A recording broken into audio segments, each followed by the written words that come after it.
Hello, Rania aka Mac, and welcome. So yesterday was Anvil's turn for the Intergalactic Aerospace Expo. We also had a ship update, which I will cover here. We go through the Arrow, the Hawk and the Carrack. Now if you don't know, Anvil are the contracted military manufacturer. They are reliable and they always have the newest tech. So they're very good ships if you are looking for a fight.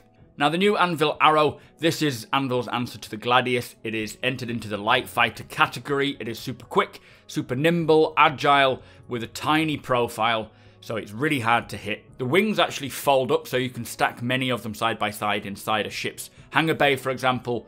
It caters to great pilots, but also it's good for new flyers as well, as it's easy to fly and has great control. Plus, it does pack a heavy punch.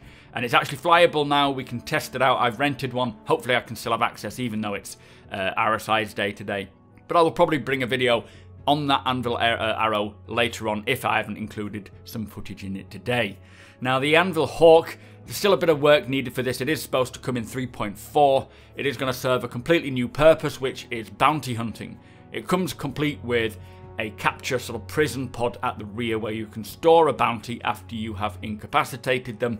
Similar firepower to the Arrow, but the shape is more aggressive and it's a bit bigger, so it might not be as agile or as nimble, but it still looks really cool and I'm very much liking the aesthetic of the ship.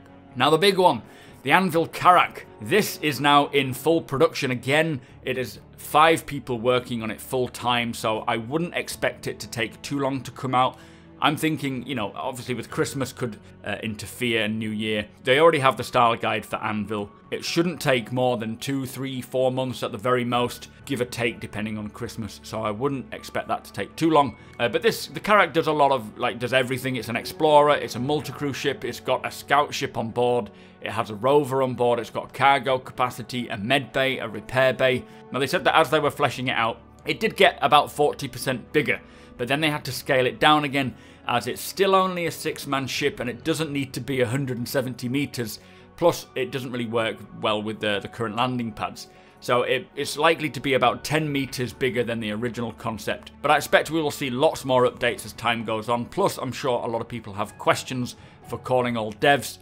I'm personally not sure whether to upgrade my glaive to the Carrack or the Reclaimer. It's only a 50 quid upgrade.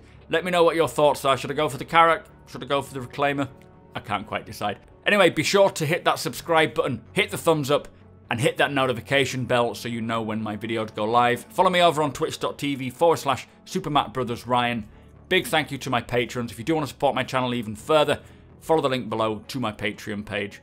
Thank you for watching, and I shall see you next time.